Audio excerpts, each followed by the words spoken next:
I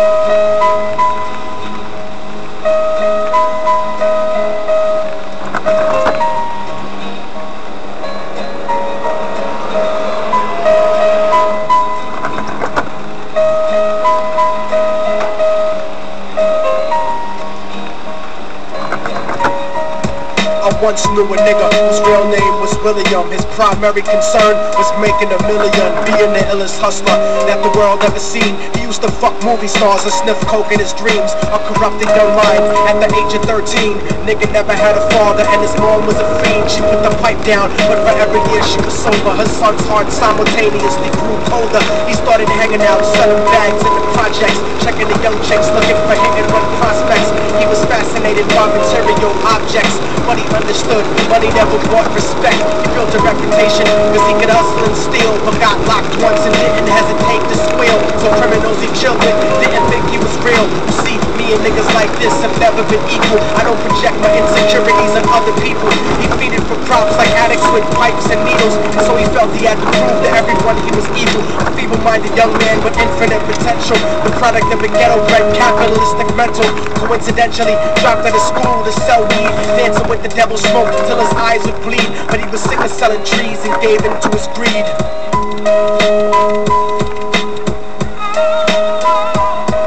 Everyone trying to be tripe never faced the consequences. You probably only did a month for minor offenses. Ask a nigga doing life if he had another chance. But then again, there's always the wicked that knew in advance. Dance forever with the devil on a cold cell block. That's what happens when you rape, murder, and sell rock. Devils used to be gods, angels that fell from the top. There's no diversity because we're burning in the melting pot.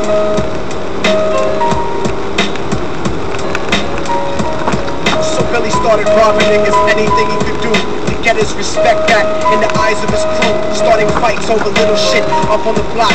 Stepped up to selling mothers and brothers the crack rock. Working overtime, making money for the crack spot. Hit the jackpot and wanted to move up to cocaine, fulfilling the Scarface fantasy stuck in his brain. Tired of the block niggas treating him the same. He wanted to be major like the cutthroats and the thugs, but when he tried to step to him, niggas showed him no love. They told him any motherfucking coward can sell drugs. Any bitch nigga with a gun can bust slugs. Any nigga with a red shirt can front like a blood. Even Puffy smoked the motherfucker up in the club. But only a real thug can stab someone till they died. Standing in front of them, staring straight into their eyes, Billy realized that these men were well guarded, and they wanted to test him before business started. Suggested raping a bitch to prove he was cold-hearted. So now he had a choice between going back to his life or making money with made men. Up in his sight, his dreams about cars and ice made him agree a hardcore nigga is all he ever wanted to be. And so he met them Friday night at 2:45.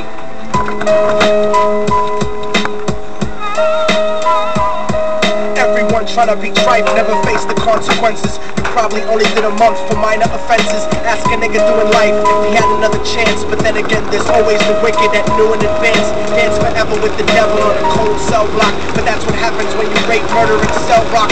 Devils used to be gods, angels that fell from the top. There's no diversity because we're burning in the melting pot.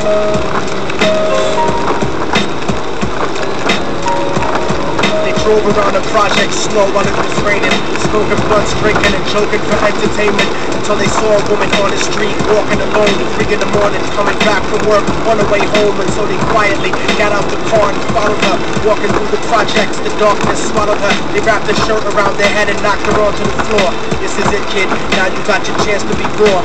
So Billy yoked her up and grabbed the chick by the hair and dragged her into a lobby that had nobody there. She struggled hard, but they forced her to go up the stairs. They got to the roof and then held her down on the ground, screaming, "Shut the fuck up and stop moving around." The shirt covered her face, but she screamed and clawed. So Billy stomped on the bitch until he broke in the jaw. Them dirty bastards knew exactly what they were doing. They kicked her until they cracked her ribs and she stopped moving, blood leaking through the cloth. She cried silently, and then they all proceeded to rape her violently. Billy was made to go first, but each of them took a turn, ripping her up and choking her until her throat burned. A broken jaw mumbled for God, but they weren't concerned. When they were done and she was lying bloody, broken and bruised, one of them niggas pulled out a brand new 22. They told him that she was a witness for what she'd gone through, and if he killed her, he was guaranteed a spot in the crew. He thought about it for a minute, she was practically dead, and so he leaned over and put the gun right to her head.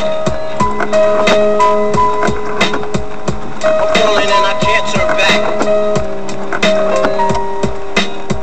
I'm falling and I can't turn back. right before he pulled the trigger and ended a life. He thought about the cocaine with the platinum and ice, and he felt strong standing along with his new brothers. Cocked the gat to a head and pulled back the shirt cover, but what he saw made him start to cringe and stutter, cause he was staring into the eyes of his own mother. She looked back at him and cried cause he had forsaken her. She cried more painfully, and when they were raping her, his whole world stopped. He couldn't even contemplate. His corruption had successfully changed his fate, and he remembered how his mom used to come home late, working hard for nothing, cause now what was he worth? He turned away from the woman that had once given him birth, and crying out to the sky cause he was lonely and scared, but only the devil responded cause God wasn't there. And right then he knew what it was to be empty and cold, and so he jumped off the roof and died with no soul. They say death takes you to a better place, but I doubt it. After that they killed his mother and never spoke about it. And listen, cause the story that I'm telling is true, cause I was there with Billy Jacobs and I raped his mom too. And now the devil follows me everywhere that I go. In fact, I'm sure he's standing among one of you at my shows. In every street cipher listening to Little Thug's flow. He could be standing right next to you and you wouldn't know. The devil grows inside the hearts of the selfish and wicked. White, brown, yellow, and black color is not restricted. You have a self-destructive destiny when you're inflicted, and you'll be one of God's children and fell from the top. There's no diversity because we're burning in the melting pot. So when the devil wants to dance with you, you better say never, because a dance with the devil might last you forever.